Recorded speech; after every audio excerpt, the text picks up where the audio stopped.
Welcome to Waiting and Watching. We are reading Pilgrim's Progress, Chapter 3, Mr. Worldly Wise Man. As Christian was now walking solitarily by himself, he saw far away someone crossing over the field to meet him, and as he walked, their paths crossed. The gentleman's name was Worldly Wise Man, and he dwelt in the town of Carnality, a very great town close by the place where Christian used to live. Mr. Worldly Wise Man had heard of Christian setting forth on his journey from the city of destruction, and had come to speak with him. As he drew closer to Christian, he observed his sighs and groans and the burden upon his back. He asked him, "Hello, good fellow. Why are you walking in this burdened manner?"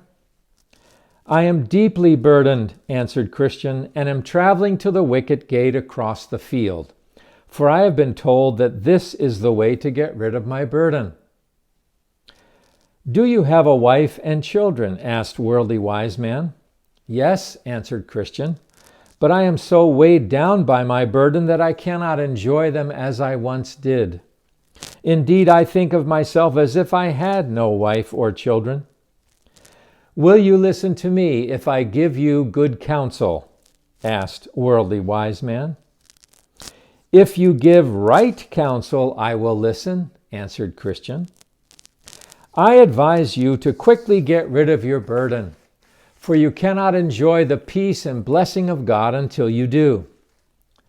"That is the very thing I am seeking," answered Christian, "but I cannot get rid of my burden myself, nor is there anyone in this country who may help me. That is why I am going the way I told you, in order to get rid of my burden," said Christian. "Who told you to go this way to get rid of your burden?" asked Worldly Wise Man. "The man named Evangelist, who is a good and wise man," answered Christian. "Good heavens!" exclaimed Worldly Wise Man. "There is not a more dangerous or troublesome man in all the world than Evangelist. His advice landed you in the slough of despond, and that is only the beginning of your troubles if you listen to him. Listen to me. I am older than you and have more experience. If you continue on the way that you have been traveling, you will meet with weariness, pain, hunger, perils, nakedness, sword, darkness, and death. Do not cast yourself away by listening to the advice of Evangelist." "Why, sir, this burden on my back is more terrible to me than all the troubles you have mentioned. I do not care what hardship I meet with on the way, as long as I may have deliverance from my burden," answered Christian. "How did you discover your burden in the first place?" asked Worldly Wise Man. "By reading the Bible in my hand," answered Christian. "I thought so," said Worldly Wise Man. It has been the same with other weak-minded men who fall into distractions." "But I know what I want to obtain," said Christian. "I want to be relieved of my burden." "But I can help you obtain relief from your burden a much easier way and without any trouble," said Worldly Wise Man. "Instead of hardship, you will find safety, friendship, and peace." "Oh, do tell me your secret," cried Christian. "Do you see that place over there?" asked Worldly Wise Man. "It is called Morality, and in that town lives a man named Legality. He has the skill to help relieve your burden. To him I urge you to go. His house is not quite a mile from here, and if he is not home, he has a son named Civility, who will help you as much as the old man can. If you are inclined, you may send for your wife and children and move to the town of Morality. You will purchase a nice home there and be very happy and have good neighbors." "Sir, what is the way to this honest man's house?" asked Christian. "Do you see that hill up ahead?" asked Worldly Wise Man. "Yes, I see it," said Christian. "You must go up that hill, and the first house you come to belongs to him," said Worldly Wise Man. So Christian left the path to the wicket gate and started on his way to Mr. Legality's house for help. But soon he discovered that the hill became steeper and steeper. He struggled to climb up the hill and began to be afraid that it was so steep it might fall upon him. So he stopped and stood still. Then he noticed flashes of fire coming out of the hill and was afraid that he might be burned. So trembling and sweating, he began to be sorry that he had taken Worldly Wise Man's advice.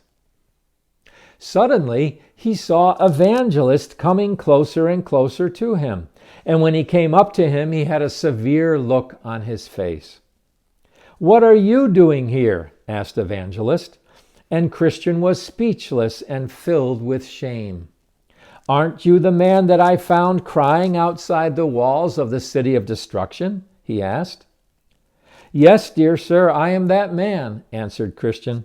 "How is it that you are so quickly turned aside from the way to the wicket gate?" asked Evangelist. "I met a gentleman after I got out of the Slough of Despond, who persuaded me that I might be relieved of my burden if I came to the house of Mr. Legality, who lives in this village," said Christian. "What did that gentleman tell you?" asked Evangelist. "He said that he knew a better and shorter way to get rid of my burden than the one you told me of," said Christian. "He said that his way did not have so many troubles, and I believed him.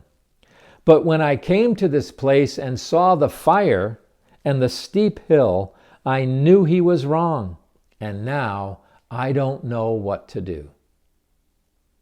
"Stand still," said Evangelist, "and I will speak to you the words of God." And Evangelist said, "See that you do not refuse him that speaketh unto you. For if they did not escape who refused him who spoke on earth, much more shall not we escape if we turn away from him that speaketh from heaven." And Evangelist said, "Now the just shall live by faith. But if any man turn back, my soul shall have no pleasure in him." You are this man, Christian. You are running into misery and have begun to reject the counsel of God Most High. You have begun to draw back thy foot from the way of peace and are in danger of perdition. Then Christian fell down at his feet as dead and cried out, "Woe is me, for I am undone." But Evangelist caught him by the hand and said, "All manner of sins shall be forgiven unto men. Be not faithless, only believe and keep on believing." Then Christian began to revive a little, and he stood up trembling before Evangelist. Evangelist proceeded to explain to him who it was who deceived him and more about Mr. Legality. "The man you met is Worldly Wise Man," said Evangelist. "He is so called because he loves the things of this world and goes to church in the town of morality. It is because of his worldly ways that he seeks to pervert your journey to the wicket gate and prevent you from taking my advice. There are 3 things about Worldly Wise Man that you must utterly detest: his attempt to turn you from the right path, his keeping you from carrying your cross, and his setting your feet upon a path that leads to death. You must realize that Worldly Wise Man is a deceived man and a hypocrite." Now Christian began to cry lamentably, even cursing the time he met Worldly Wise Man. He called himself terribly foolish by listening to his counsel and was ashamed to think that he was so quickly persuaded to turn away from the path of true life by worldly arguments. "Sir," he asked Evangelist, "what shall I do? Is there any hope left for me? May I return to the right path and go towards the wicket gate. I am sorry that I listened to worldly wise man. May my sin be forgiven, and may God accept me again. Your sin is very great, answered Evangelist, for by you have committed two evils. You have forsaken the way that is good and have walked in the forbidden path. Yet the man at the gate will receive you, for he loves all men and has good will toward them, if only you will be careful not to turn aside to wrong again. So Christian turned to go back to the wicket gate. And Evangelist, after he kissed him, gave him a smile and sent him on his way with God's blessing. Next time, we will discover how Christian comes to the wicket gate and what he discovers there. Now unto him, and through him, and to him are all things. To him be the glory both now and forevermore. Amen.